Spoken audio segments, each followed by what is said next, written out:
Mfilisti.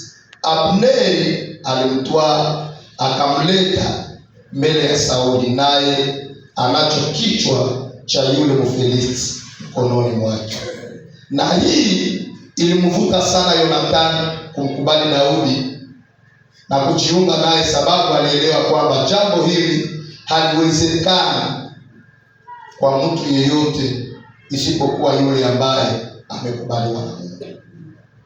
Jambo hili haliwezekani kwa mtu yeyote isipokuwa yule ambaye amekubaliwa na Mungu. Goliathi haiko mtu wa kawaida. Umsikie Goliathi kumasikio bakuhubiri haya, lakini usimlotake hata mdoto, sababu Goliathi ni kitu kingine. Biblia inasema Israeli wote pamoja na mfalme walijificha mbele ya Goliathi. Alikuwa mtu mrefu sana. Watafiti wanasema alikuwa na 2 metre na zaidi urefu. Alikuwa mnene. Mkuki yeye alikuwa na beba ilikuwa ya kawaida. Botine yake haikuwa ya kawaida. Ile antibale yake haikuwa ya kawaida. Halafu Goliathi alikuwa anafanya, anaamuka asubuhi, anaingia yule ya kilima, anaanza tusi Israeli. Israeli wanaogopa, wanatetemeka. Wanasema, nani anaweza kumsogelea yule? Maisha yao ni jaa woga, sababu walikuwa wakimwangalia Goliathi kwa nje. Na walipomtazama Goliathi kwa nje, waliogopa na kutetemeka mbele zake. Sababu maandiko inasema mfalme Sauli na majeshi yote ya Israeli walijificha kwa siku 40 mbele ya Goliathi. Biblia inasema vizuri. Wow. Ukikuwa mwenyewe unaonekana shujaa sana, atainua kichwa mwenzake anamwambia, naona urefu yake, tuweza sogea pale sana. Anamwangalia, anajipima na anapima Goliathi, anasema hakuna mtu awezaye kushindana naye. Mkipindi yote ya Goliathi aliishi, Wafilisti hawakuhitaji kuwa na jeshi, sababu Goliathi mwenyewe alikuwa jeshi ambayo ilijitosheleza. Komandere zinasema wakati wowote walipokuwa wakienda kwa vita, kwenda kupigana, hakuna wakati mfalme alitengeneza kikosi ambacho kitajiunga na Goliathi ili waweze kwenda pigana. Goliathi alikuwa na yoni peke, nikienda Mtere, haijalishi majeshi ngapi nitamaliza kazi. Lakini Daudi alipofika pale, yeye alimwambia Goliathi, jambo moja ajabu sana. Unanijia kwa mipanga na marungu, lakini mimi ninakujia kwa jina la Bwana wa majeshi. Mie sikuone kisi wengine wanakuona. Baki kuangalia wanaona urefu yako, baki kuangalia wanaona silaha ulizo nazo, baki kuangalia wanaona munene na mwili na namna umepigana vita. Banaangalia ushindi zenye ulishapata na hakuna mtu mashaka kusogelea. Lakini mie niko na wasaidi kuliko wewe. Anaitwa Mungu wa Israeli, Mungu wa majeshi ya Israeli, Mungu aliyevusha Israeli bahari ya Shamu. Yule ndiye Mungu ninakujia kwa jina lake. Bado unakuja na silaha, mie ninakuja na Mungu. Kama hivi mimi nakuja na Mungu, utaingia na mie Mtere, nitakata kichwa chako, sababu sitakikata kwa uwezo wangu wala kwa uwezo wa mfalme, nitalikata kwa uwezo wa Mungu. Ninaongea na mtu asubuhi ya leo, usiwe na oga katika vita vyako. Mungu ni muweza wa yote. Wote waliotembea na Mungu, wote waliokuwa na Mungu, haijalishi hatari waliokutana nayo, Mungu wao waliwasaidia. Ninakuambia leo Mungu atakusaidia kwa jina la Yesu. Akaua Goliathi, akakata kichwa cha Goliathi. Mfalme alikuwa iko kwake anaikana na jamaa yake. Mtu mmoja alikuwa jenerali wa vita, anaitwa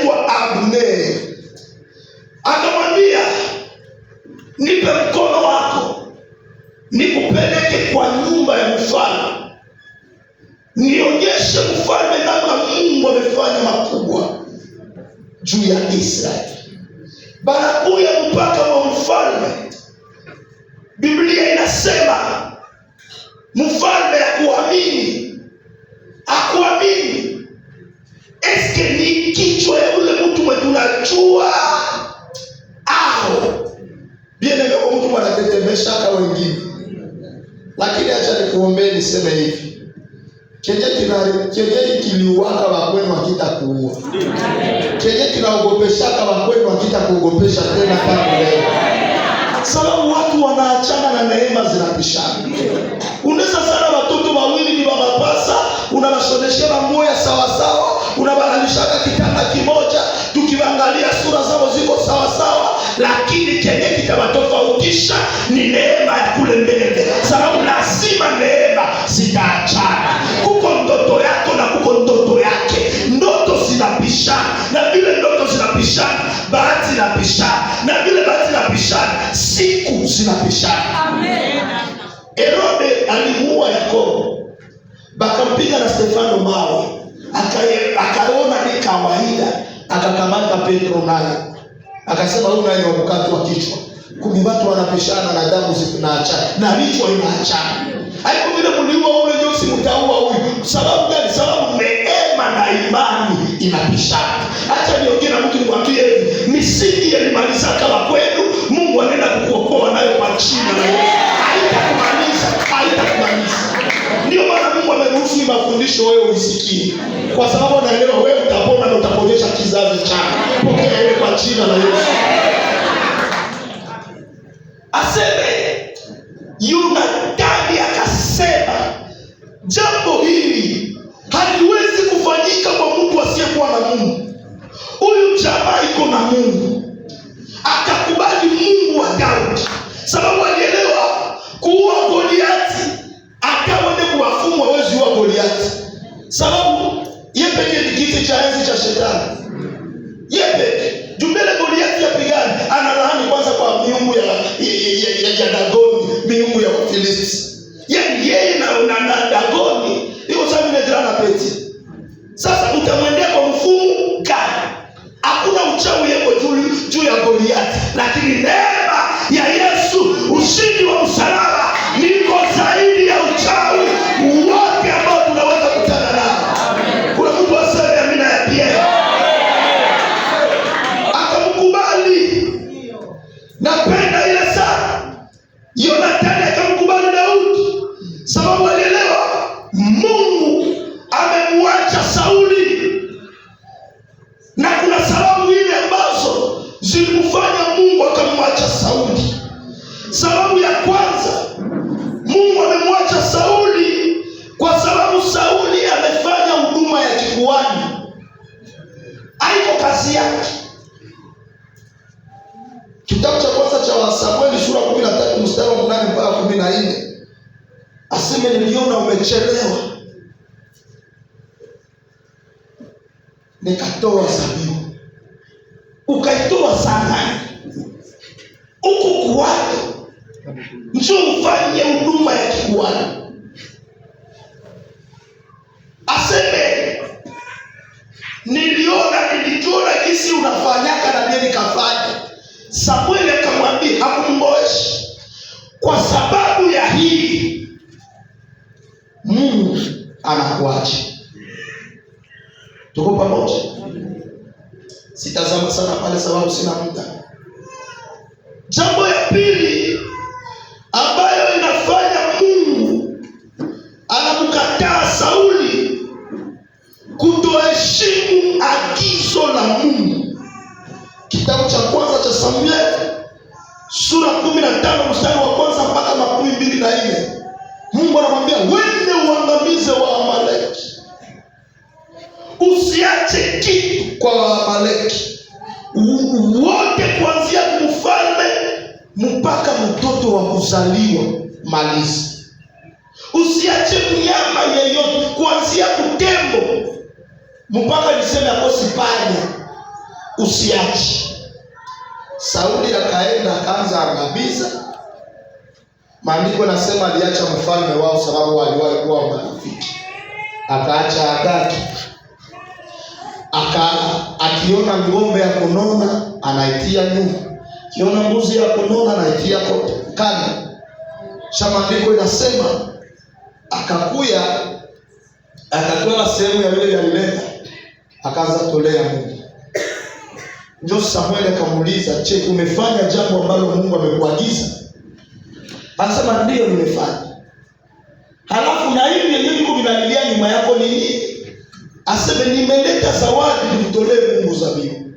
Ndio Samuel anamwambia, "Je, haujui kuwa kutii ni bora kuliko kutoa sadaka?" Tuko pamoja? Ndio. Maandiko matakatifu nasema sababu na Agagi alikuwa pale, Samuel akachukua kisu akamuua Agagi. Lakini watafiti wanasema neno ya ajabu sana. Bibi ya Agagi walimtorosha. Wakati waliuawa wake walitorosha bibi yake. Na bibi yake kumtorosha alienda na mimba. Watafiti wanasema ilikuwa ni mimba ilikuwa ngali ya kidogo sana, ikaenda kumala. Ikakiaza mtoto mmoja aliitwa Hamani. Na ule Hamani yule alipitisha Mwisraeli. Na siku zote udhaifu na kumalaka. Mungu anapokuambia fanya, acha tabia hii. Ukisahau wala ukipuuzia ile tabia na kumalaka. Biblia inasema kitabu cha Yoshua. Mungu alimwambia Yoshua, "Utaangamiza miji yote ya Wakanaani. Usiache hata mji mmoja." Yoshua kaangamiza miji, akaacha miji mitatu: Ashdod, Gat na Gaza. Akasema hizi miji ni miji dhaifu na watu wake wanaweza kusaidia wana wa Israeli. Bakamata sawa vile wafanya kazi bakuwe na watumikia. Lakini ile miji wale watu walikia komana wakadhibitika wakawa wenye nguvu. Na mwawale ndio mlizaliwa Goliathi, mtu wa Gati. Sasa Mungu anapokuambia uangamize madhaifu ndani yako, ukiacha udhaifu moyo inakomalaka na inaharibisha kizazi. Unaweza sema basi kukunywa haiko dhambi bila kusitabisha tu pamoja. Atukatani. Lakini siku moja utaingia mwa pili. Na siku nyingine utaingia kama ya tatu. Na kwa mwisho ni udhaifu yako na komana. Mungu anakuambia acha usharati. Nasema nishaacha usharati, lakini telefoni yako mungali mafilme pornografiki. Na wakati unaziangalia unasikiani. Na wakati unaziangalia kama inakuwa kali. Ungali unafanya kama masturbation. Sasa kadiri unaacha udhaifu moyo, ni masaifu yenyewe unaweza kuwa ndani. Ile udhaifu kwa inakumalaka.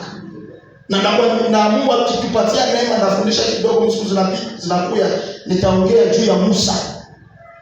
Wakati iko navunja madhaifu ndani yake, alishindwa kuvunja madhaifu moja, roho ya hasira.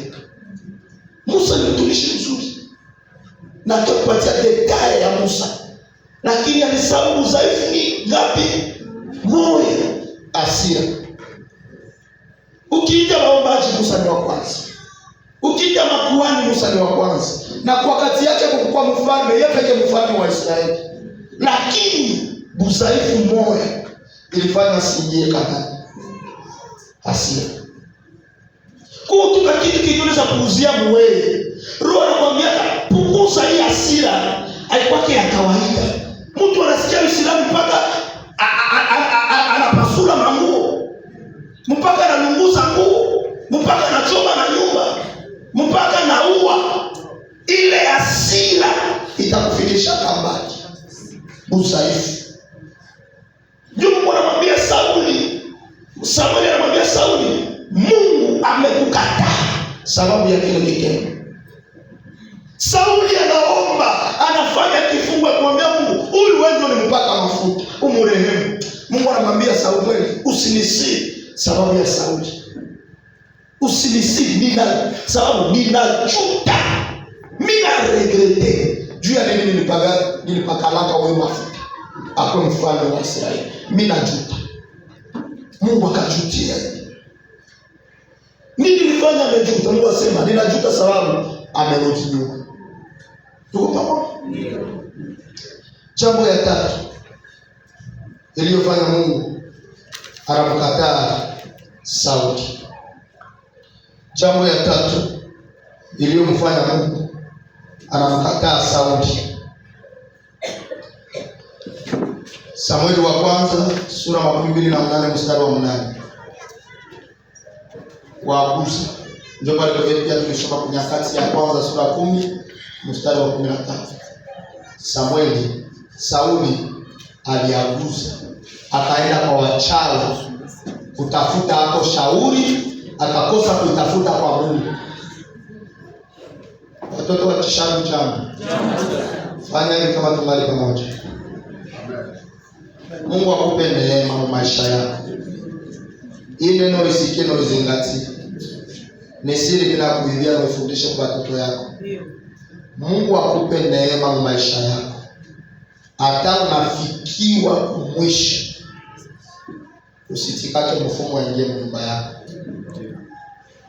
Hata unafikiwa kumwisho, mtoto anataka kukufia na iko mikono, banakwambia fasi moja tunaona unaweza pata msaada, uende kwa mtu fulani ni mfumo anasaidiaka. Usipimake kukanyagisha miguu yako mnyumba ya mfumo. Siku miguu yako inajaa mnyumba ya mfumo, uyue elezimani ndani kufundisha kule mbele. Sasa mimi naingia msteme ya sasa mimi naingia msomo ya sacrifice gharama.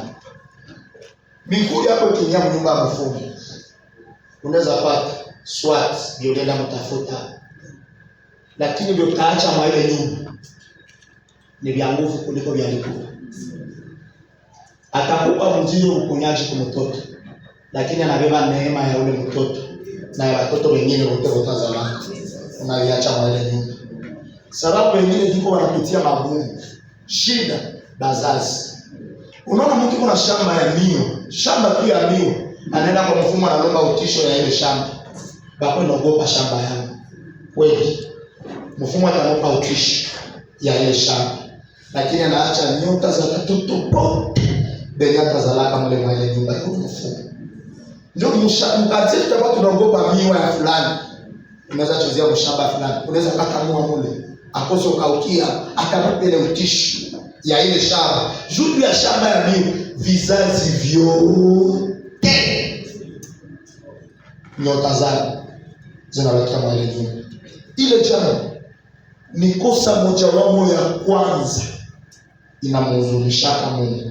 Na kama unakwambia dhambi zote anaweza samehe, lakini makufuru, dhambi ya makufuru ndio ni kutafutia Mungu, kukataa neema ya Mungu, wewe utafutie kwenye hizo nyumba ya mfumo. Bado unakataa Mungu na mkufuru, unamkataa, unaenda mtafutia kwa mfumo. Ile ilifanya Mungu anamkataa Sauli.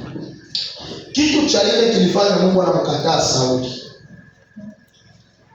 Kitu cha ile kilifanya Mungu anamkataa Sauli ni hiki. Kitabu cha Samueli wa kwanza 22 mstari wa 9. Sauli alikuwa na hatia ya kuwaua, alikuwa na hatia ya mauaji. Aliuangamiza mji mzima wa makuhani ule ndogo, na mtoto na bibi na bwana makuhani akawaangamiza. Na kosa yake ya 5 aliwaangamiza wala kuwaua, aliwaua wala aliwaangamiza wa Gibeoni. Samueli wa kwanza 21 mstari wa 2. Na ilikuwa kinyume na mapenzi ya Mungu. Na hii ilifanya Mungu alimkataa Sauli. Lakini ona sasa kusoma yangu naelekea ndoa. Wakati Yonathani alielewa kuwa Mungu amemwacha baba yake Sauli, kitu kikubwa kenye Yonathani alifanya, akatengeneza agano na Daudi. Sababu alielewa Mungu amemkataa Sauli, lakini pia Mungu amemkubali Daudi. Na Sauli amefanya dhambi ambazo zinaweza kuangamiza kizazi chote au vizazi vyote. Sasa akajiuliza, nitafanya je kusudi jamaa likombolewe? Akaambatana na mtu ambaye iko na Mungu. Kisha alipoambatana naye akamshurutisha wafanye agano, na ilikuwa n'importe quel agano, ilikuwa ni agano ya milele. Sababu maandiko matakatifu nasema Yonathani na Daudi wakafanya agano. Kwanza, wakakuwa kama nafsi moja. Jambo ya pili, wakafanya agano na vizazi. Frère, nisaidie kusoma Samueli wa kwanza sura 12 mstari wa 14 mpaka 17. Kisha utakiaruka unasoma 40 na 12 14 hadi 17. Ndiyo. Nawe utanionyesha fadhili za Bwana. Sikia hisi Yonathani kunamwambia Daudi, sababu wewe uko na Mungu na mie Mungu alishakaacha babangu, na unaniahidi kama tuko marafiki mimi na wewe ni nafsi moja. Sasa uniahidie kama utanionyesha fadhili za Bwana. Ili nisife. Ili nisife. Si wakati huu tu. Si wakati huu tu. Tunarudia. Nawe utanionyesha fadhili za Bwana ili nisife. Ndiyo. Si wakati huu tu. Si wakati huu tu. Maadamu mimi ni hai. Asikia anasema ndeza kufa wala niishi, lakini nikikufa leo uniaitie kama utanionyesha fadhili za Bwana. Kisha lakini pamoja na hayo hata jamaa yangu pia utawaondolea kabisa fadhili zako. Uniambie kama Mungu atakapokufanya mfalme utanifanyizia nini? Sababu iko wazi, wewe utagombola baba. Iko wazi uko na Mungu. Iko wazi neema ya Mungu iko pamoja na wewe. Lakini mimi naweza kufa wala niishi. Batoto wengine nitaacha. Uniaitie kama nao utawaonyesha fadhili za Bwana. La hata wakati ule Bwana atakapokuwa amewaondoa kabisa adui za Daudi. Sasa mimi najua uko na maadui mengi, lakini sababu ya ahadi na mahusiano yako na Mungu, kutakuwa wakati Mungu atakuondolea maadui, na atakapokuondolea maadui atakuketisha, na atakapokuketisha uniambie utafanyia nini kizazi changu. Adui za Daudi wote pia katika uso wa nchi. Luka 40 inasema hivi. Inasema hivi. Naye Yonathani akamwambia Daudi, enenda kwa amani. Kwa maana sisi sote wawili tumeapiana kwa jina la Bwana ya kwamba Bwana atakuwa kati ya mimi na wewe. Bwana atakuwa kati ya mimi na wewe, na kati ya uzao wangu na uzao wako milele. Unaweza chia baraka. Amen. Pokea baraka. Amen. Hii mafundisho inalenga nini? Malengo ya hii mafundisho ni kwamba unaweza kufa wala uishi, lakini watoto ambao umewazaa unawaacha mikono ya Mungu na kuwatosha mikono ya misingi ya kifamilia. Tuko pamoja? Aseme uniambie tunaweza kufa, lakini batoto yangu, uzao wangu, jamaa yangu, uniambie utawafanyia nini. Lakini kama unanipenda tufanye agano, tufanye mapatano, kusudi hizi fadhili umezionyesha kwangu ukizionyesha na uzao wa ndugu yangu. Maandiko nasema Sauli na Yonathani wakakufa, na watoto wengi wa Sauli wakakufa. Sababu ukisoma kitabu cha Nyakati ya kwanza sura 10 mstari wa 12 inaonyesha namna Sauli na vizazi vyake walikufa na wakazikwa. Daudi akaanza kutawala. Wakati Daudi anaanza kutawala, maandiko inasema akakumbuka agano alilolifanya na Yonathani. Pokea baraka. Amen. Agano alilolifanya na Yonathani. Akamuita mtu mmoja jina lake Siba. Aliuliza kwanza, je, pana mtumishi au mtu mwenyewe za kwa mwalitumikiaka Sauli? Nitamuuliza mambo fulani. Bakamletea Siba. Akaambia Siba, kuna mtu aliyesalia mnyumba ya Sauli nipate kumtendea mema ya Mungu? Bali Siba aseme ndio wala hapana. Siba akadevie question, akaangukia kumadhaifu ya Mefiboshethi. Akasema ndio iko, lakini Yonatani anaye mwana mpaka sasa, lakini ni kilema.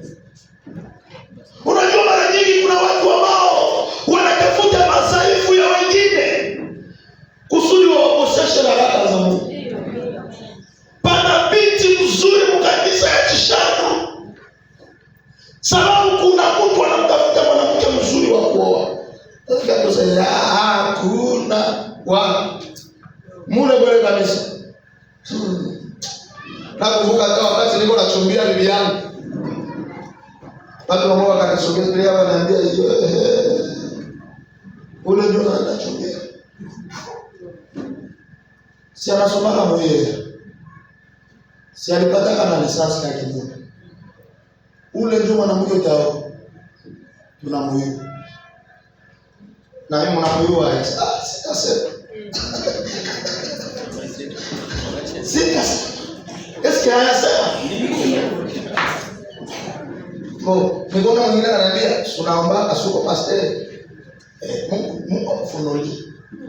Mungu mimi sitangu niseme Mungu akufunulie. Na mimi problem yake anakuwa mlozi. Sitasema kitu. Anakuamba radhi. Sitasema, mimi nasema tu Mungu. Eska nilileta kwake na alifunulia kitu. Madhaifu. Wengine wanatafuta madhaifu ya watu wengine. Utaoea mchabaya fulani, ile jamaa tunaijua. Mmemulijua, lakini yeye ameokoka, yeye amekutana na Bwana. Kama walikuwa walevi, yeye hangewake tena, sababu amekutana na Bwana.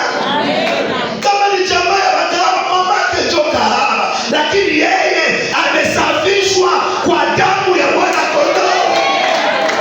Amesafishwa. Ule tunayua ule kama machumbia, mamake ni baraka mkubwa mwesasi.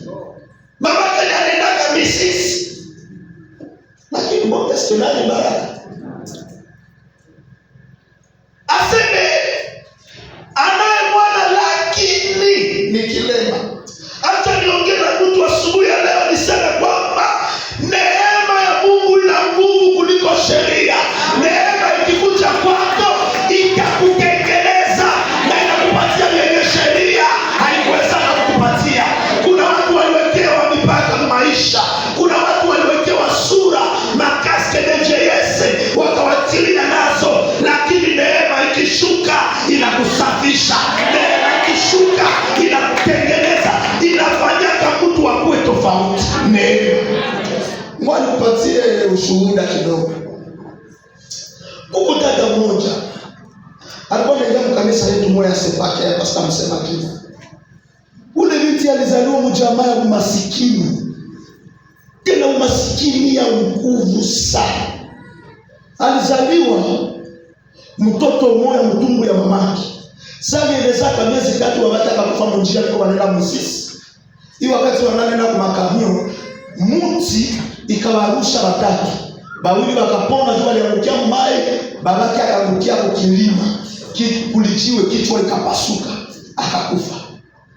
Ule mama akakomalisha ule fiateleza miaka 5. Mamake akaolewa. Kwenye mama alienda kuzaa mtoto mwingine. Ule binti akawakia kwa mwimbaki. Akaishi kule hapa Nyangurube. Akaishi kwa mwimbaki muda ya siku za kutosha. Baadaye mjumbe kakashindikana kule kwa mamake aliolewa. Ule bwana akamfukuza. Akolewa kwa mwingine mwanaume. Mule nao akuzala, nao akamfukuza. Akaolewa mara 3. Nao akamfukuza. Akasema nende nilee mtoto wangu. Akienda akalilia mwimbaki. Baba yake alimachiaka kashamba kadogo pale Nyangurube. Bayomba wakajiunga pamoja wakajenga kale kanyumba. Kale kashamba wakatia kanyumba kadogo. Bakaanza ishi mule ule mama, bakaanza pana beba mizigo. maisha mazito, lakini Mungu akapatia ule fie karama ya kuimba. Sema amina. Amen. Ule binti alikuwa mwimbaji mzuri, lakini pia alikuwa mkikundi cha maombi ya ile kanisa, alikuwa intercessor. Fia anatulia na nyenyekea. Siku moja Fia akalota ndoto anaolewa na mzungu. Pipipi. Sasa alienda kuuliza kiongozi wao wa maombi, wakasema tutakufanyia kifungo ya siku 3. Ukilota unaolewa na mzungu ni mzimu. Sasa kuolewa na mzungu ni kuolewa na mzungu, ile ni pepo ya baridi. Tutaifanyia kifungo ya siku 3. Bakifanyia kifungo ya siku 3. Biko mkifungo, siku ya kumaliza akalota ile ndoto tena. Sasa baba tena mimi nalota. Ule mzungu ananivalisha pete. Kwa jina la Yesu, ile pete tunaivua. Kwa jina la Yesu, bakavua ile pete. Sababu kwa hiyo tafsiri. Sura kama wanatafsiria Farao naye. Sasa mwambia ng'ombe saba za kugonda zinameza ng'ombe saba. Akamwambia yeye ng'ombe mtafsiri ng'ombe ni mdozi. Bali wadozi saba wa kugonda. Bakameza madozi saba. Bakunene. Sasa ule dada bikapita vile. Bakendea mchungaji mwambie njoo vile mtoto kwa nalota. Mchungaji akaomba, sema tuliachie Mungu. Ukapita siku. Hapa mkavu tukakuya jamaa mmoja. Alikuwa mtumishi. Alikuwa anaishi Amerika. Alikuwa anatembea na bibi yake biko banapita makanisa, alikuwa na ubiri. Nilikutana na Tanai ngambo za Uvira, sababu nilikuwa mwinjili kule. Nilikutana na yule mzungu kule. Alikuwa anakuja na bibi yake. Biko mkupita makanisa, biko wanafanya huduma. Ile kanisa kaandaa mkutano mkubwa kwa ajili ya ule mzungu. Basi wakasema intercession itafanya maombi ya siku 3 mbele mkutano ianze. Bakaenda kumlima ya Ngomo, kama kwa wanaiwa Ngomo. Bakaenda kumlima ya Ngomo na ule binti akaenda nao. Ndio ule binti anashuhudia, anasema hivi, sasa kwa mlima ya Ngomo ile siku ya kumaliza, sasa tulifika wiki ya matuwazele 4. Mungu akapitia mmoja wao. Kila mtu aandike hitaji moja, sababu nyie ndio mtakuwa wa kwanza kufaidia hizi baraka za mkutano. Bakapiga mikono, kila mtu akaanza andika yake hitaji. Asizamini zikambia ule dada, wewe useme Mungu akule akupatie ndoa, lakini mimi najisikia kama niolewe na mzungu. Juindo tunisherbishi na nirudilia kila leo. Tunaiombea, tunakemeaka, lakini na nirudia. Ina maana kwamba Mungu alisemaka ndaolewa na mzungu. Akasema na mimi yangu hitaji Mungu aniletee ule mzungu wangu mwenye ananilotesha anioe. Mule wakaanza mkemea. Shindwa. Utaolewa na mzungu. Hatusiombea hivi. Kisha mlikuwa mwenzao binti. Akamwambia kumbuka Tatus. Tulikuwa mkorani. Desha binti mwaka lota ndoto mule mkorani. Akasema niliona yule binti walikuwa charge jina. Yeye ndio lakini watu wanazamuita Mazi. Sababu alikuwa na kifua ya kabambi. Sasa alipomalala wanamuita Mazi. Sasa watu wanaanza katele jina kifupi, bakaanza kwa anamuita Mazi. Sasa anasema sasa mkorane dada mwali lota unalonga wewe na Desha. Lakini kumbuka ile Desha ni kwa nini? Asa Desha shimama akasema unikome na kumaziki na kile kikifua. Utafute mwenzako. Hapana mimi. Kisha wakamuuliza mule na yuko mumulima nani mwanakuchumbia? Asa hakuna. Nilikuwa nachumbiliwa na moyo hivi na nikaisha. Sasa kisha ndio kunaambia asema utaolewa na mzungu. Kiongozi akasema tusijaribie Mungu. Tusijaribu roho. Vingine vinawezekana na vingine vinawezekana. Ile moyo tutaiombea. Ule dada anashuhudia anasema, yangu hitaji tu ndio hawakuandika kama ile mwingine. Lakini neema ni kwamba watu hawakuandika lakini mbingu ziliandika. Acha nikutie tu moyo nikwambie, watu wote hawezi kukushuhudia mazuri, lakini mbingu ndio zinakujua. Baba ndio anakujua. Yeye ndio anajua moyo wako gisi huko tofauti na wanadamu. Sema amina. Amen. Ndio wanauliza Siba, hakuna mtu anasema ndio iko, lakini ni kilema. Tena anakuaka lodeba. Juu ya nini ko lodeba? Wakati Daudi anaweza tawala, bilema wakamuinukia. Daudi akasema nisionake kilema mu Yerusalemu. Bilema yote bikaenda lodeba. Na juu mazaifu yenyewe ikalia pale, akasema sheria yako mfalme ni kwamba vilema visingie Yerusalemu, na yule naye ni kilema iko lodeba. Anote astahili kusogea huku, lakini neema ina nguvu kuliko sheria. Pokea baraka. Hastahili. Sio wengine tulikuwa vilema, tulitupwa. Dunia ilitucheka, haikutujua. Kwanza nilizaliwa mjamaa yenyewe ijulikana, haina mtu. Hatuna hata mmoja mwanaokoka. Ukifika kwangu sasa utaona mamangu na shapeleza kwa mshingo. Mpaka sasa ni Katoliki wa nguvu. Lakini Mungu angalia yake vile. Akisema ndio, hakuna kusema hapana. Akichagua hana konseye. Yeye pekee ni mshauri wa yake. Akisema leo atakuinua, na atakuinua. Akisema leo atakubariki, na atakubariki. Akisema leo atakutengeneza, na atakutengeneza. Mwimbaji mmoja Lumbashi anasema, "Shie ndio wale wenye tulitoka kama yalala na mamifereji za mwesase. Shie ndio wale wenye kaua ile taka ikatutapika pembeni. Yesu akafika pale, akaturekipele, akatusungula, akatupeleka. Haleluya! Akasafisha. Hakuangalia masaifu yetu, hakuangalia ulema yetu. Ulitaka dunia na kujua yeye ndio maziba, kifua kabani. Nani wa kumuoa? Nani wa kumsogelea? Nani wa kumchumbia? Ule dada anashuhudia anasema, siku moja mimi nasimama nje ya kanisa na gaso mama kiongozi. Mama kiongozi anakuwa anatembea gaso ate macho yangu. Anamwambia ulikosa mafie. Njoo usimame na ulu. Sasa baba, nani wa kunijali? Nani wa kuniona? Kumbe Mungu ananiona. Na ninafanya baba, ananijua. Hawataelewa hata ndoto zako. Ndio maana wakati unaolota, nimeolewa na mzungu, bana mkemea wanakemea pepo ya maride huyu. Abajue kama mimi namsogeza neema, wengine watakemea neema ya Mungu juu yako. Kumbe mimi wanakusogeza nayo. Walisema wanatukimbiza, kumbe wanatusindikiza tumsogelee Yesu. Walisema wametuacha, kumbe wanatukaribishia baba. Sasa ndio jamaa inakuachaka, Mungu anakukaribia. Sasa marafiki wanakuachaka, Yesu anakukaribia. Sasa dunia inakuachaka, Mungu anakusogeza karibu yake. Ninakuombea asubuhi ya leo, usivunjike moyo, usikate tamaa. Mungu anakujua, Baba anakujua. Maisha yako haiko mikononi mwa watu, haiko jinsi watu walisemaka. Maisha yako iko mikononi mwa Mungu.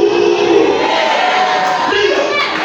Kwa wengine wenyewe siku walitukatala, tukaona sawa vile dunia inaisha, tukaona sawa vile dunia inatuangukia. Kumbe siku walitukatalaka. Leo ndio tunaanza sema asante Yesu, kwa sababu fulani yangi nikatalaka, hawangenifikishaka hapa. Fulani yangi nikatalaka, hawangenifanyaka hizi. Habari kufukuzaka kwa ile kazi kama huyakuwa kana kwako. Habari kufukuzaka kwa ile mwenu bakoseshe amani, hawangepataka Bwana mweko sawa ule mwenye alikuoa. Pokea ile kwa jina la Yesu. Pokea ile kwa jina la Yesu. Bayele yangi kufukuzaka, hawangepataka kwako. Kisi alikufukuza na njoo hasira.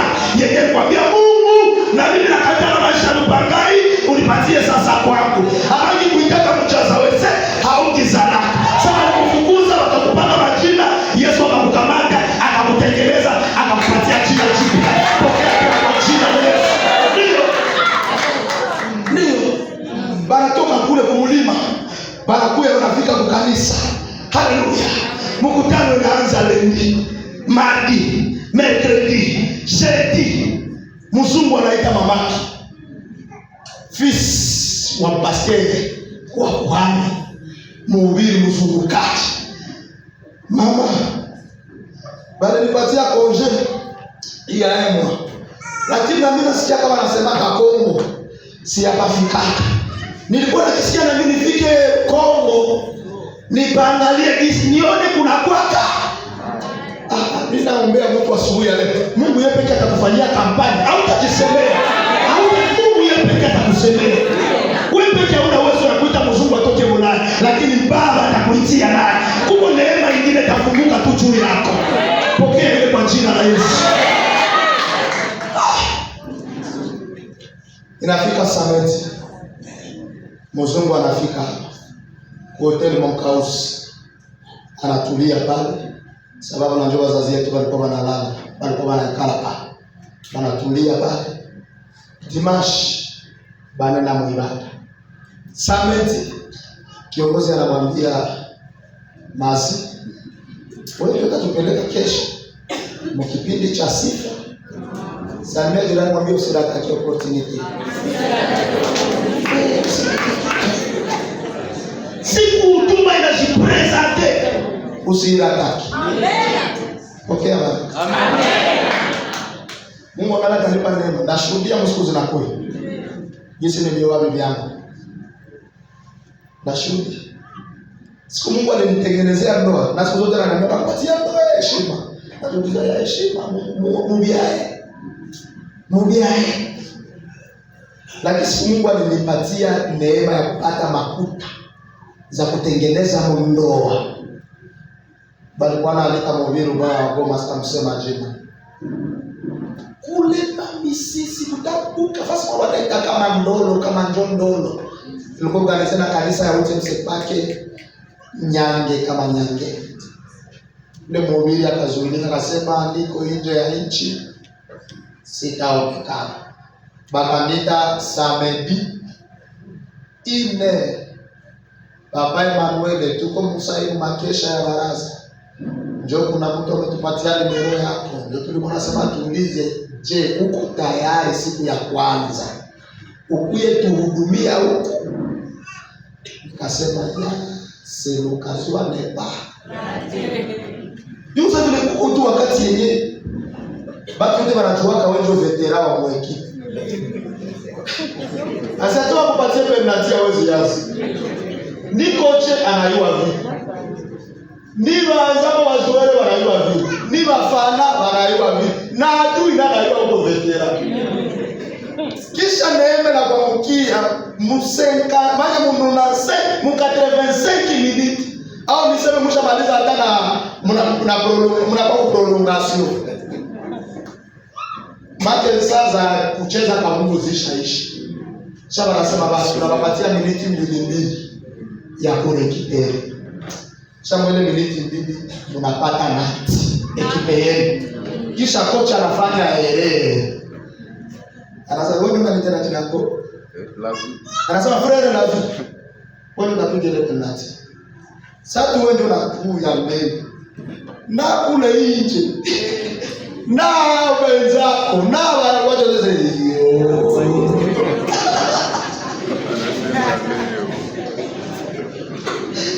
Ile bache na kutoka. Lavi. Ugisi tunamuyua. Njoo kapiga na ti. Paka kwa nasema Yesu. Bana wananijaribu mimi nakoka.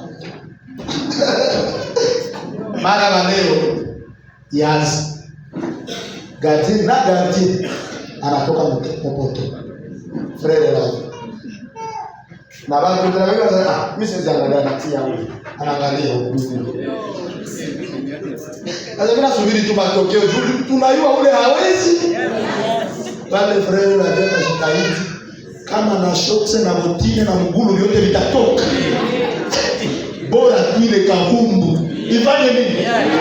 Leo niko ninakutabiria katika jina la Yesu. Yesu anakuletea penalty. Atakupatia penalty. Maana shetani atatoka mpoto. Anawaza ni kawaida, kumbe Yesu anamfanyisha herere kusudi uyazi. Sasa jirani mwambie adui yako atafanyishiwa herere kusudi uyazi. Na hii semeni bila ikabili adui atafanya herere kusudi uyazi. Hii semeni ikabili ili waka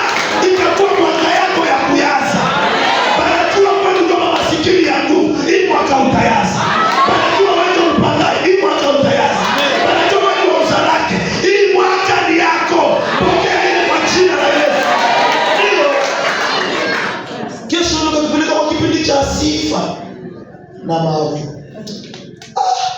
Ule dada anashuhudia anasema nikalala macho uinje. Niko nasema Mungu na mimi unipe neema kesho nifanye kazi yako. Siapataka neema sawa ile tanyanga kwa kama ile kanisa. Niko mule miaka. Dimashi mimi nimesha sifa. Asene kalala kwa morale. Ile ndoto tena kanirudilia.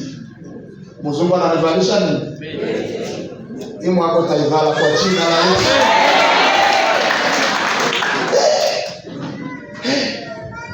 Usikemee ndoto zako. Omba Mungu azikamilishe. Amen. Dada aliingia sasa mbele. Mzungu si baba na mama wanekana huko wazee mama kiti yake heshima. Sasa letea mzungu kiti yake heshima sasa mbele na ikala pale. Mzungu kijana. Kumbe Mungu analetea mazishi fiancé pasipo. Pokea katika Mazee anapita mbele. Anaanza kuimbisha nyimbo nasema alokotaka. Akamboli. Niko na kabili Mungu anayetoa watu chini penye mavumbi anakuja kutosha. Mazee alipiga dance. Watu waliimba. Uwepo wa Mungu ulishuka. Sababu roho akishuka, uwepo unashuka. Na uwepo ukishuka, watu wanabadilishwa. Na watu wakibadilishwa, wanajisahau. Palipo roho, yote inawezekana. Palipo roho.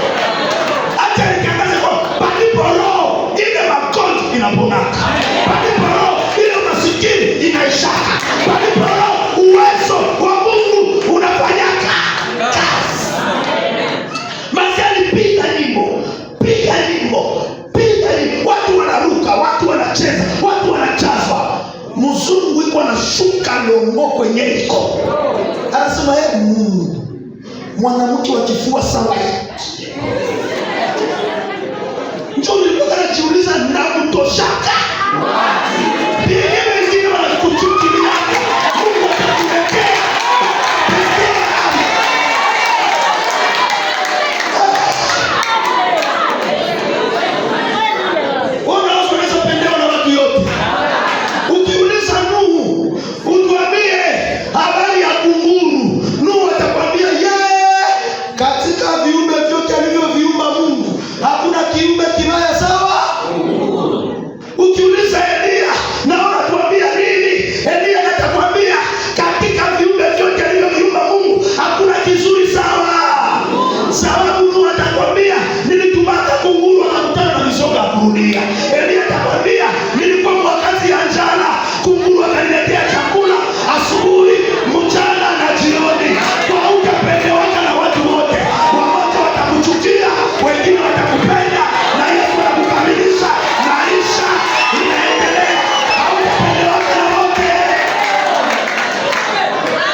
Hata unakele muleme watu wanakona.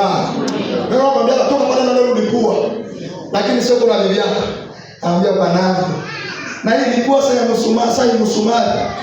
Bwana pekee anajiuliza, ndio unapoa sawa msumari kweli? Sababu yeye hakuoni kisi wengine.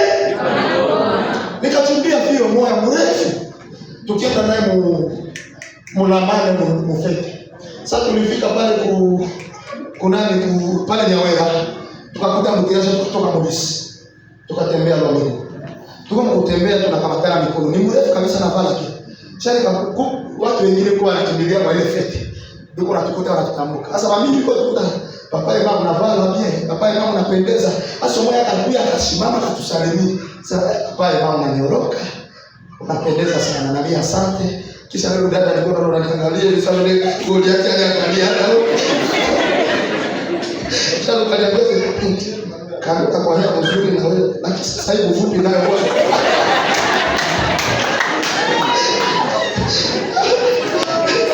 Ile tu ndio niambia karibu fupi. Nile neno kuro. Tupa mfete na beti. Sikasema bado ndio unaweza niita mfupi. Sasa wewe kwenye unanianzia mfupi na tungali barabara tu ya wana. Kumbe siku tutaona utakuwa shimame hivi kwa mlango. Sasa nakwambia nipatie njoo. Hawezi endelea. Ndio. Hata nishimame hapo mlango siku moja.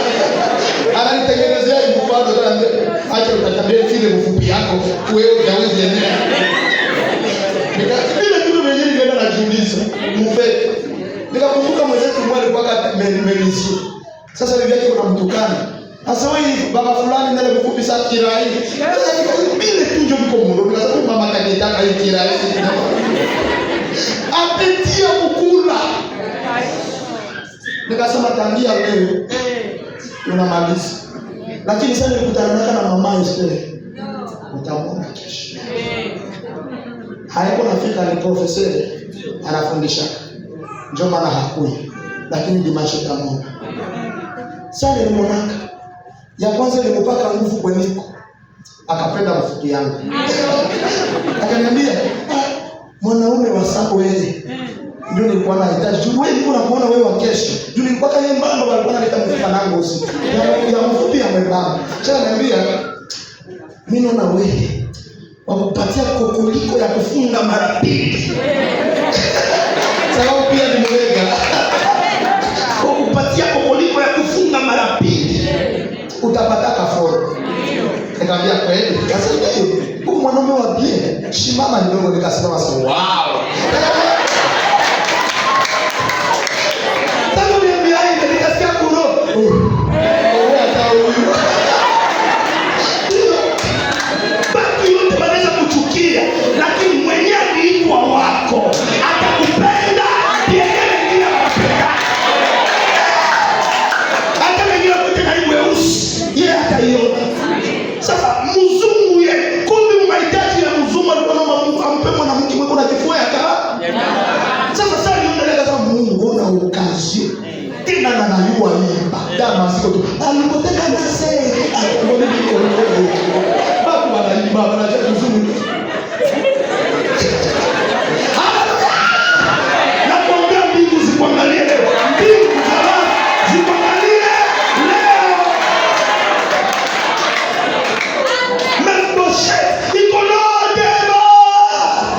Kumbe mbingu zitamuona. Sasa ibada iliisha. Wanabeba watu mubiro ya mchungaji. Wanapatia chakula. Mama anasogeza fiti. Anamwambia gasoto mimi na wewe ndio unapendaka hivi. Gasoto kunywa basi maji. Kunywa basi. Moyo wa mzungu kachoka. Kuna mtu Mungu atachokesha moyo juu yako. Juu yako. Wako. Pokea baraka. Amen. Bengine ambia mimi sasa kwa watu uko fie kweli. Tunayua pase yako. Sawa. Kama unayua pase yako mbaki na wewe pase. Lakini wenyewe waliitwa kwa jina langu watapesevere pamoja na mimi watatubu. Sema amina. Amen. Hautapendaka mtu juu ya pase yake tu. Ulinipenda na uyaona pase yangu. Sasa kama ulinipenda juu ya pase yake na utafanya nini? Lakini niko pamoja na mimi utadumu pamoja na mimi. Hata angalia ile masaifu yote atakukuta atakuchukulia. Mzungu akamwambia mamake siweze kitu lakini kusemesha hivi kidogo.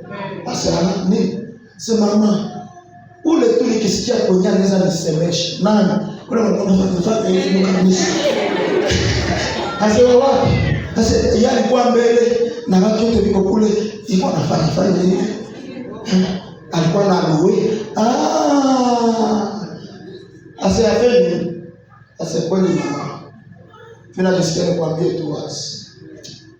Kwa vile mimi niko analomba Mungu. Kama tunapata okazi ya kuongea naye. Mama akafikisha malalamiko kwa mchungaji. Mchungaji akaita lazima akamwambia kufanya haya. Asa delegation mass bande muleta. Bakaenda Nyanguluwe. Wakakuta mazi. Acha tosha zile lurobe lwake kwa mikono wa kanisa. Anaanza tuanga machenga. Ndio maisha ya kwao. Wanatuanga machenga. Anaambia wanakuita kwa kanisa. Mimi asendi. Nefeni sio mchungaji kwa kuita. Mazia akasema ni kwa mimi peke yake na mama kwa wewe peke. Nazia kashuka. Baba mwita mchungaji. Karibu mafuta. Akaingia na hicho kipasi. Akamwambia kwa mtu mwenyewe alikuitaje. Akaita mama yake na mzungu akamwambia, binti njoo. Mama analeta gasi. Anambia huyu asema. Mzungu anatoka mbali. Sema ndio mama huyu. Wakaika. Mzungu akamwambia basi, how are you? Good. What is your name? Which would say? Maziwa watu wa yule. Ndio ule mzungu akaenda mama sikuna sasa buri. Akamwambia sasa ampatane lugha. Akaenda mchungaji. Unaweza pata interpret. Ikasikika mkanisa yote. Mungu mtu mmoja alimaliza muie siku mwangle. Na nani ule maître de chant. Ule mmoja alisema kama mtu hawezi kuomba Mungu mkate amupe chini. Sasa yeye tu anajua angle na yeye mmoja atasikika mbele ya mzungu atafsirie mazi. Pokea baraka. Adui yako yuko naona na macho yake kisha utanuliwa. Mimi nasema ataona vile Mungu atakuinua katika jina. Baraka Mungu. Bana ule mzungu anamwambia kama tuyaanze sheke kwanza hii ya sensa ndio utatustafsiria. Jumazungu wapendele ya huyu. Akaikala pale. Akaanza tafsiri. Manzi akisema anainterpret. Mzungu akisema anainterpret. Kisha mzungu akasema mimi nakuachia miezi 6. Mimi nitarudia kazi. Lakini nitakapomhitaji nisikia habari kwamba alishajua lugha. Uniambie mwalimu miezi 6 na kulipa ngapi? Ile jamaa ikajishimama kwa kalomba $10. Asa miezi 6 ni $10. Asa mzungu akutubusa. Akamwambia sawa, mfundishe acho. Mimi sina problem acho. Bien usinizarau. Yawezekana kwangu ndio Mungu atapitia na wewe uinuliwe. Usisahau wote Mungu hawezi yeye Mungu atapitia kwake kusudi na wewe ufanye nini? Uinuliwe. Miezi 6. Mazina sasa na kujua lugha. Si kichwa majuu. Miezi 6 hii. Akujua kitu. Mzungu akasema tusipoteze muda. Nawe interpret. Naye mpande ndege. Mkuu ya Amerika kufanya ndoa. Alitutumia ndoa yake kwenye mtandao. Ukimwona na nishio. Kwa leo anakuwa na watoto wawili yule gani. Niko na picha zake hapo kwa telefoni yake. Anakuwa na watoto wawili. Yeye na mzungu wake kuna ina Mungu amenikumbuka. Mungu amenitendea. Ninakuombea leo Mungu akukumbuke. Nakuombea leo Mungu akukumbuke. Mefiboshethi akatoka Lodeba. Daudi akamwambia mali yote ya Sauli babu yako ninakurudishia. Mali yote ya baba yako Yonathani nitakurudishia. Kisha haitoshi. Bakaita Siba. Bakamwambia wewe na utakuwa mfanya kazi wa zile mashamba. Utumikishe leo unataka. Kumbe Siba naye akapata neema, akapata kazi njia ya Mefiboshethi. Kuna wengine wanatudharau lakini yawezekana kupitia sie kesho nao watajiretu. Hata usisahau mtu ndio yule kesho ya yule mtu na kwa ajili ya yule mtu Mungu atakufanyia nini? Pokea baraka. Amen. Pokea muujiza. Mungu atubariki sote. Amen. Simama kidogo tu. Simama kidogo tu. Simama kidogo. Ametenda maajabu. Na mimi siwezi kueleza. Katika wale kapambio kwa ufupi. Ametenda maajabu na mimi siwezi kueleza. Ametenda maajabu na mimi siwezi kueleza. Siwezi kueleza. Siwezi kueleza. Ametenda maajabu na mimi siwezi kueleza. Ametenda maajabu.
Neno linasema fungua neema mpya ndani ya jamaa yako, zaidi watoto wako. Na ni neema ambayo tunataka kuomba Mungu tena apate kutusaidia siku ya leo. Jana tumefanya maombi ya toba.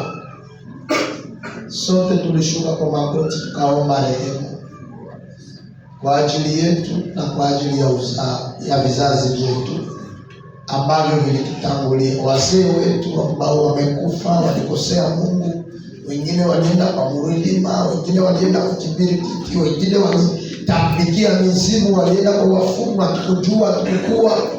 Kuna wengine wazazi wetu walifanya, kuna wengine sisi wenyewe tulifanya. Jana tulitubu na mchungaji aliombea kanisa na uterehemu. Hata kama ulikuwa jana mchungaji ametangaza rehema kwa ajili yako na Mungu alikubali.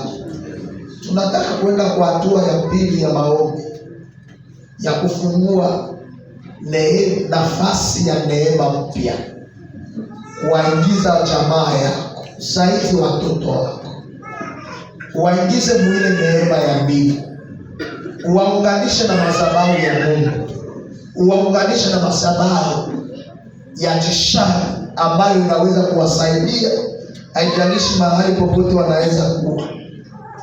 Sasa ni maombi ambayo tutaomba kama alivyoomba Bartholomayo. Ni maombi ya kuomba pasipo kuchoka, sababu yeye alizidi kupaza sauti na baadaye alimwambia jipe moyo, anakuita. Sema amina. Amina. Sasa hii maombi ambayo tunataka aenda kuyaomba, tutayaomba kwa namna ifuatavyo. Taweka kwanza mikono miwili juu na tutaanza kualika damu ya Yesu iwe juu yetu na watoto wetu, kama vile walisema Wayahudi, damu yako na iwe juu yetu na watoto wetu. Sema amina. Amen. Weka mikono miwili juu. Sema pamoja na mimi. Bwana Yesu, nimekuja kwako asubuhi ya leo. Nimesikia neno lako, neno la uzima juu ya maisha yangu, juu ya watoto wangu. Haijalishi sana walizozifanya babu zetu na walizozifanya baba zetu, kama vile Sauli alitenda sana ikamwangamiza na uzao wake na watoto wake, lakini Yonathani akatengeneza nafasi ya neema mpya juu ya uzao wa ndugu yake.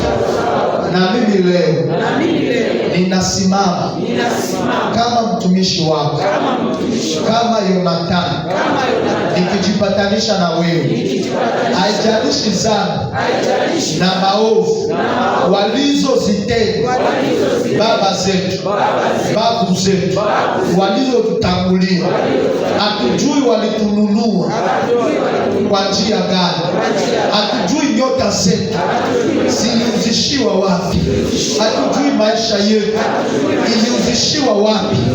Lakini leo nimesikia neno la uzima, kama vile Daudi alivyojipatanisha na, kama vile Yonathani alivyojipatanisha na Daudi akapatanisha na uzao wake.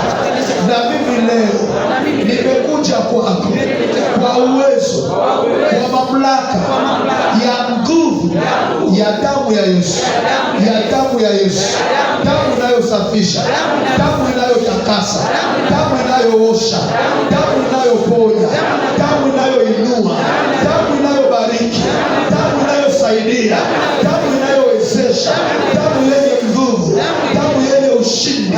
Ninaitangaza leo juu ya maisha yangu, juu ya maisha yangu, juu ya watoto wangu, juu ya uzao wangu. Weka mikono miwili kutumbo yako, kutumbo yako. Sema uzao wangu tangu leo ninawaunganisha na kizazi cha neema, na kizazi cha Yesu, na kizazi cha mbingu. Ninatangaza ushindi wenu, ninatabiri kushinda kwenu katika jina la Yesu. Sema uzao wangu, uzao wangu, wale walishazaliwa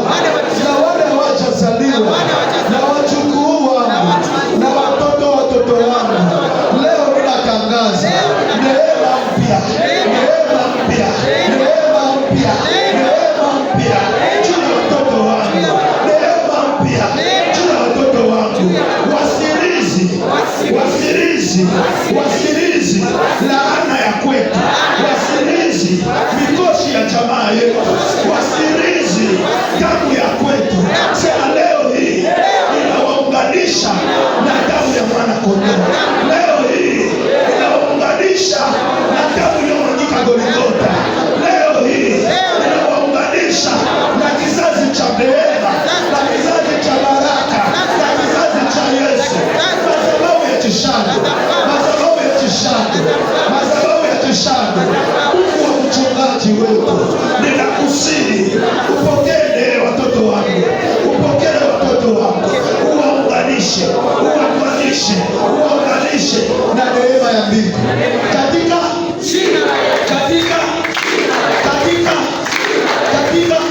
sema leo hii ninalaani umasikini juu ya maisha yangu na uzao wangu. Watoto wangu hawataombaomba barabarani, watoto wangu hawatakuwa walevi, watoto wangu hawatakuwa makahaba. Watoto wangu ninawakomboa, ninawakomboa, ninawakomboa. Sema tena, ninawakomboa. Sema katika roho ninawakomboa. Sema kwa imani ninawakomboa. Sema kwa imani ninawakomboa. Sema maisha yangu ninaikomboa, na ya watoto wangu, na ya jamaa yangu, na ya uzao wangu katika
Sikia, fanya hivi pale kwenye huko, utaingia katika roho. Kama huko kijana fie au garso, utajiunga na wakweli. Utaona baba yako kama mako angali, unajiunga naye na wandugu yako wote.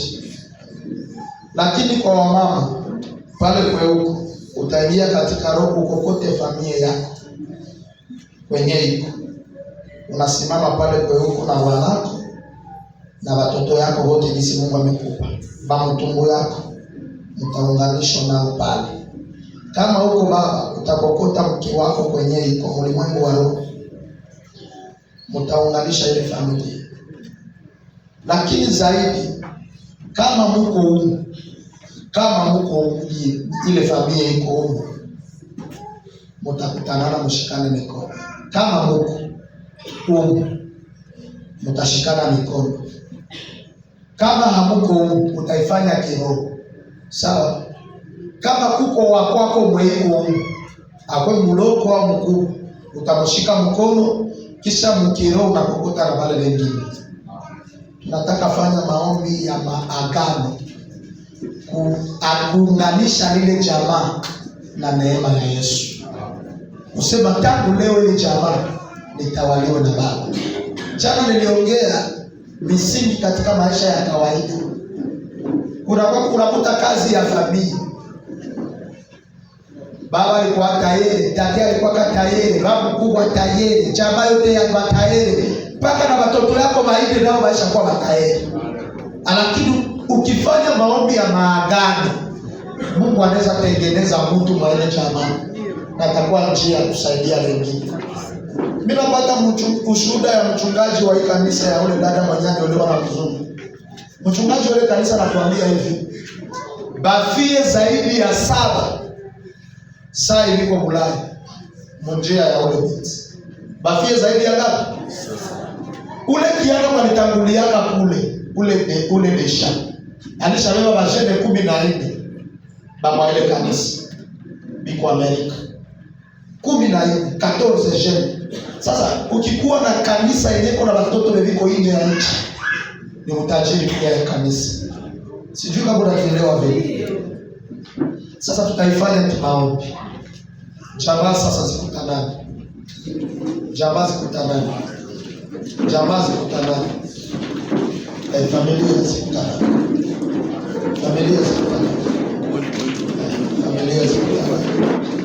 Kafanya maombi. Iko sawa desordre, lakini mlimwengu wa roho ni ordre ya ajabu sana. Mshikane mikono tukisimuka. Familia.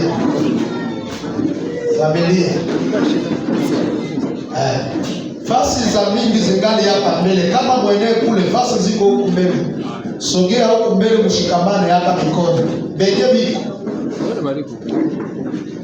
mikono miwili ndio tutashikamana. Mikono ndio tutashikamana. Sana. Sawa. Familia zenye haziko, mtafaka kaseti. Make kaseti. Asante sana. Itakuwa baraka sana. Asante sana. Sawa. Kaseti niko isimu kwa watatu. Okay, vile. Sawa. Kama hau, mimi nasema kama jamaa hayo, utaingia mkiro, mnafanya sekre ya familia. Utashika mwanako na watoto yako mkiro, sababu itafanyika, ina nguvu Mungu ataifanya. Sawa, tunataka enda sasa kuomba. Sema leo hii natangaza ushindi juu yangu na jamaa yangu, juu ya jamaa yangu, juu ya watoto wangu. Natangaza ushindi, natangaza neema ya Kristo na damu iliyomwagika msalabani, inayounganisha mataifa, inayounganisha lugha, inayounganisha kabila, inayounganisha rangi. Ninatangaza kwa uwezo wa ile damu, uzao wangu, jamaa yangu, leo hii Damu ya Yesu iwe juu yenu. Damu ya Yesu iwe juu yetu. Damu ya Yesu iwe juu ya watoto wangu, iwe juu ya mke wangu, iwe juu ya mume wangu. Ninatangaza leo, kwenye jamaa yangu haikufikaka, wewe ufiki. Kwenye watu wa kwetu hawakufikaka, leo mie nitafika, pamoja na watoto wangu, pamoja na jamaa yangu. Ninavusha watoto wangu, ninavusha mke wangu, ninavusha mume wangu. Ile misingi, ile blokaji, zile blokaji, malimite za jamaa wanazoziweka juu ya jamaa zetu. Jamaa yangu, ninakuombea leo, utavuka kama Israeli walivyovuka bahari ya Shamu. Ndivyo na wewe utavuka mipaka ya adui zako. Ndivyo na wewe utavuka laana na mikosi. Ndivyo na wewe utavuka. Ninakuingiza neema, ninakuingiza baraka, ninakuingiza baraka, ninakuingiza muujiza. Sema roho za mapepo, roho za mikosi, roho za kushindwa, roho za kukataliwa, roho za kukosa kibali, leo ninakuombea ile roho ikutoke. Jamaa yangu, katika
tunafanya hivi. Ninatangaza kwa neno Musa alilolikiri mbele ya wana wa Israeli. Sikia mzuri, nifuate kwa haya maneno tukusaidia. Nouveau commentaire biblique nasema, Musa akauliza wakati wanavuka bahari ya Shamu, kabla bahari haijafunikwa, sababu Israeli wote wamevuka kabla wa Misri hawajafunikwa. Musa aliuliza maneno ifuatayo. Jambo ya kwanza aliuliza, waume wenu wote wamevuka? Watu wakajibu ndio wamevuka. Wake wenu wote wamevuka? Watu wakasema ndio wamevuka. Watoto wenu nao wamevuka? Watu wakasema ndio wamevuka. Sikia neno ya 4, akauliza na mali zenu pamoja na wanyama wenu wote wamevuka, sababu hata kwato hatutaiacha pesa. Tuko pamoja? Wakati watu wanajibu ndio, mali zetu na wanyama wetu wote wamevuka, Musa akanyosha fimbo, bahari kafunika Wamisri. Maana bahari funika Wamisri na maisha vusha vyao vyote. Sasa tunaenda kwa maombi ya pili. Umevusha watoto na mke na mume, tunataka vusha vitu, tunataka vusha mali. Biblia inasema kitabu cha Ayubu sura 15 mstari wa 12, mwovu amemeza mali ataitapika. Kitabu cha Yona sura 2 mstari wa 10, Biblia inasema Bwana akasema na samaki naye akatapika Yona. Sasa mwenyewe nimezaka haki yako, mali yako, baraka yako, nyota yako, ndoto zako. Njoo bila kia maombi ya basi. Ile ndoto yenye Mungu alikupatiaka, ile unabii yenye Mungu alisemaka juu ya maisha yako, vile unajionaka unaweza kuwa maisha, lakini dunia inakufunyana. Baada sasa tunaweza achana mikono, sababu ile inakuwa jambo sasa ya kujiombea. Nifuate bien. Unataka sasa ombea hapa maisha yako ya kesho.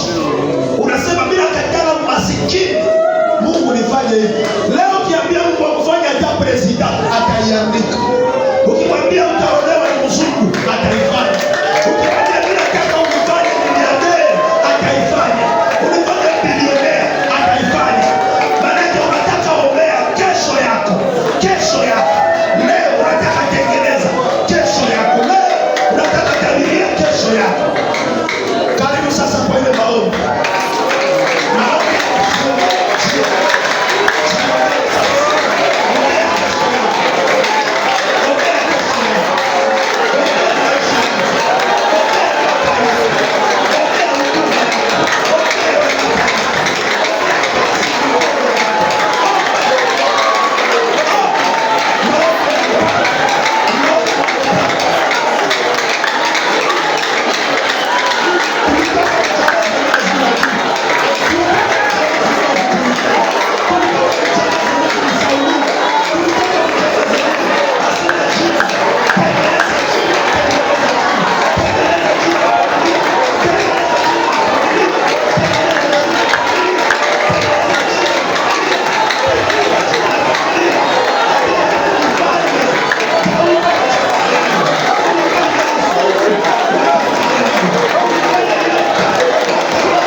Sikia.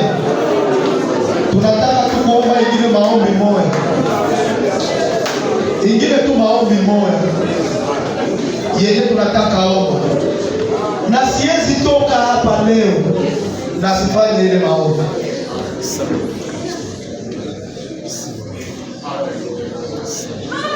Unakataa roho ya unakaa. Unaiona nakaa huku.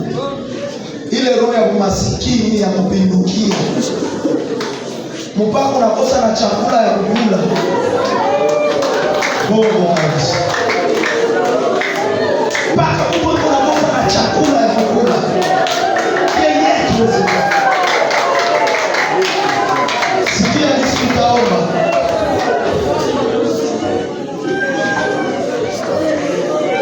Wewe unyamaze sasa kimya. Wewe unyamaze sasa kimya. Mimi nitaomba. Mimi nitaomba. Mimi nitaomba.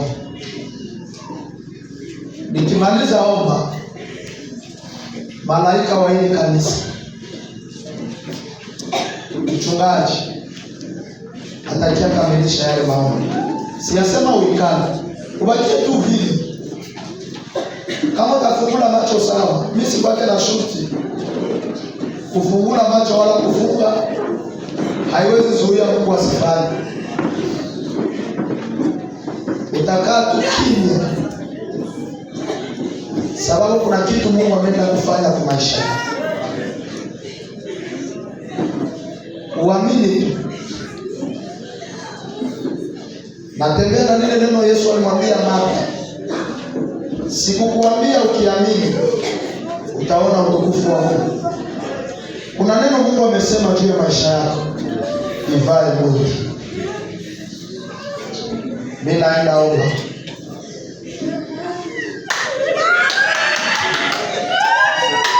Mungu uliye juu, katika jina la Yesu Kristo,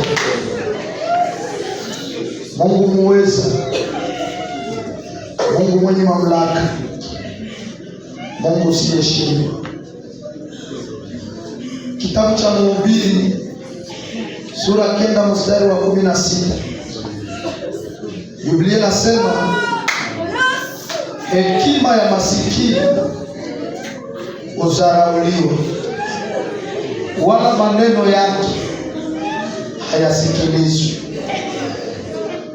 Kitabu cha Mezali sura 17, Biblia inasema tajiri umtawala masikini. Hakuna nafasi masikini aliheshimika. Hakuna nafasi masikini alipata nguvu. Lakini Biblia inasema vizuri katika kitabu cha Wakorintho, maandiko nasema ulikubali kufanyika masikini ili tuwe matajiri.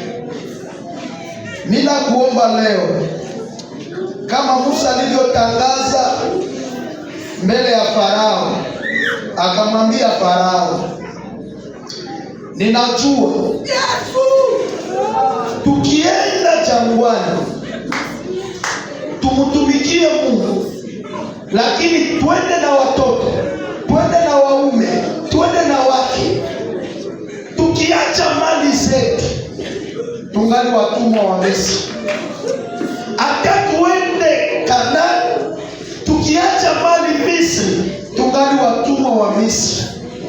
Tukiokoka mali bakie tungali watumwa wa dhambi, sababu na manunguniko, sababu na mafadhaiko, sababu na kusengenya. Zile roho zote ni za umasikini. Musa akamwambia Farao, hata ukwato wa nyama zetu, kwato ile yenyewe haiwezi kuliwa, hatutaiacha Misri, sababu Misri hakuna msaada.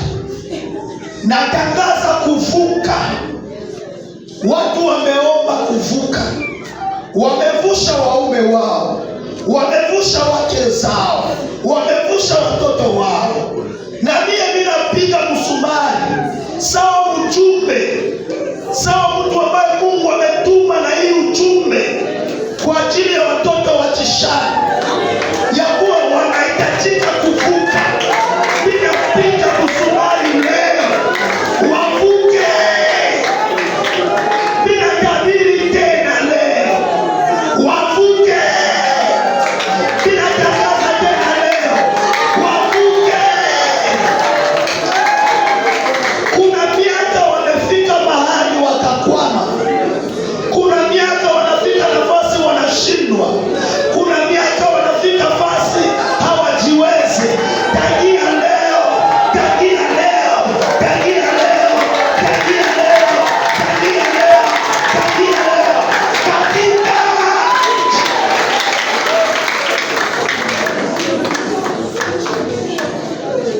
kuko montagne ya wavukaki. Hawa watoto walizalaka wa pili, mzazi kakwama, sababu adui alisemaka hautazala mwingine.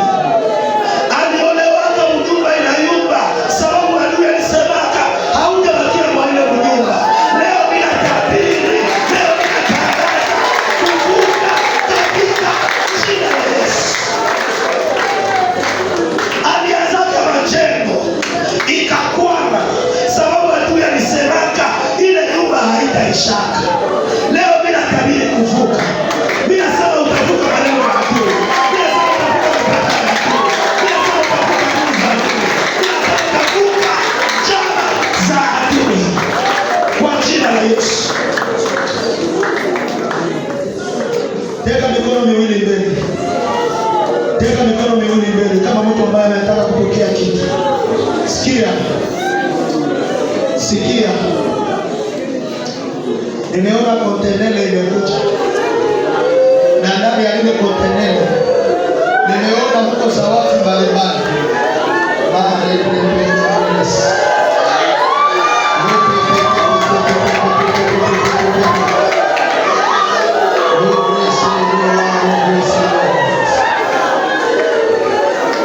Nimeona zawadi mbalimbali zimefungwa.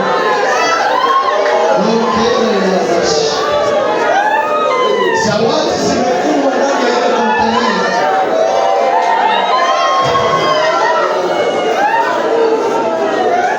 Sikia.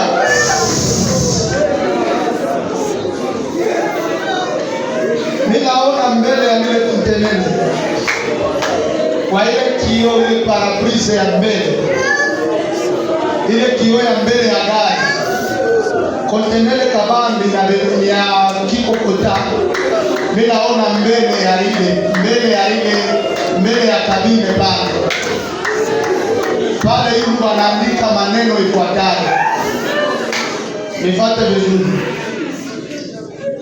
Banaandika pale William Sepaki Chishari.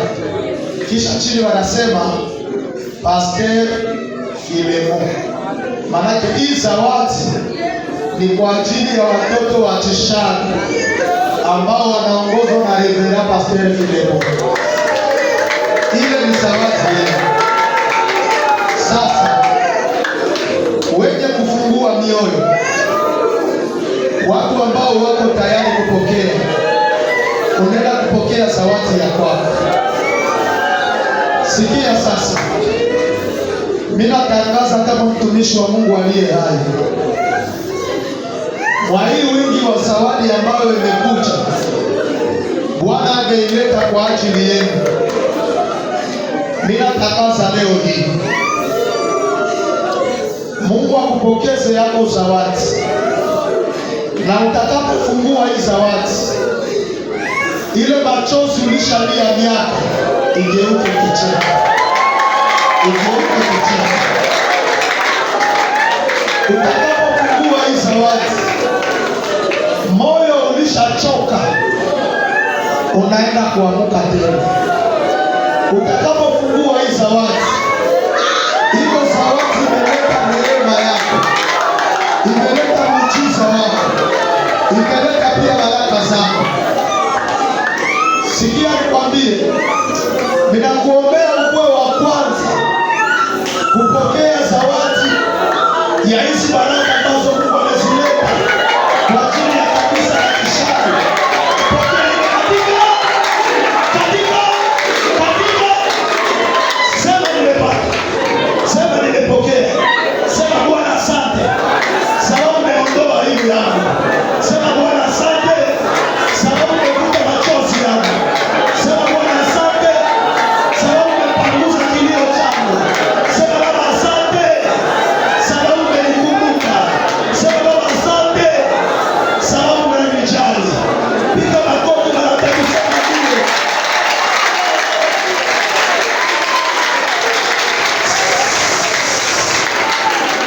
Nyamaza sasa, mchungaji akupokeze hapa, sababu nimeona na nimeona maneno yameandikwa.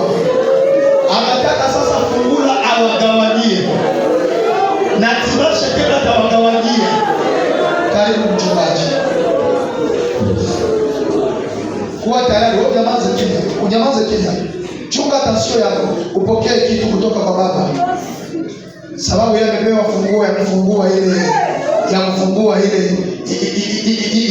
gari, ya kufungua ile kamio na kuanza patia kila moja sehemu ya kwake. Nyamaza sasa, upate sehemu ya kwako.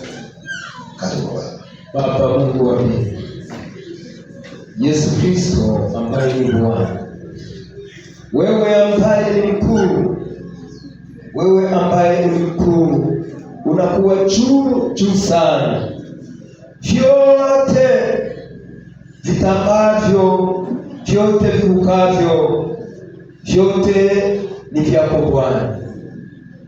Mungu Baba, wewe ambaye unakuwa muweza, kama vile wenzetu wa kale walivyovuka Yordani.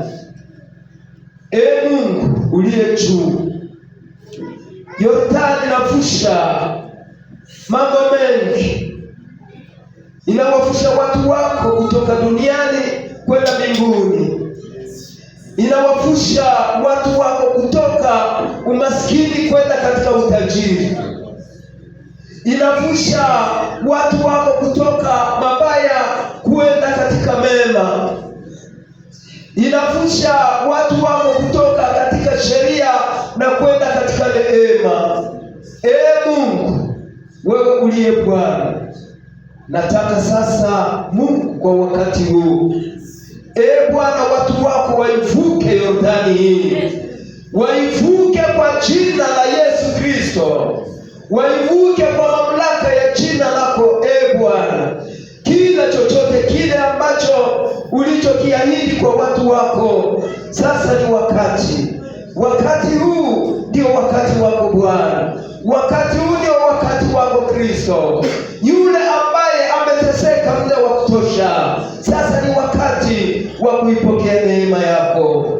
Ewe Mtakatifu mwenye uwezo, wasaidie, waendelee kuwawezesha wana wako. Mungu uendelee kuwachunga, Mungu uendelee kuwa pamoja nao. Bwana wa mbingu mwenye utukufu, Baba, katika utukufu wako mnakuwa vyote. Yesu, tunataka ili kwamba neema yako ipate kutembea na kutambaa juu ya wana wako. Acha neema yako Kristo iendelee kuwa juu ya wateule wako. Amani yako Mungu Baba, uwezo wako Yesu Kristo uwe juu yao. Mungu usiwapungukie, Mungu usiwapungukie. Acha utukufu wako Yesu uendelee kuwa juu yao, na kila chochote umeahidi, kile ambacho kinachostahili kwa watu wako ukitende sasa. Ni muda wa kutosha kile kivuli kibaya ambacho kilichokuwa kikiwafunika, ili kwamba wasipokee lile ambalo uliloahidi kwao. Kristo, uendelee kutenda kazi, tenda kazi juu ya wana wako, utukufu wako uendelee kuwa juu yao, kwa jina la Yesu Kristo, amen. Kama umeamini, shangilia Yesu.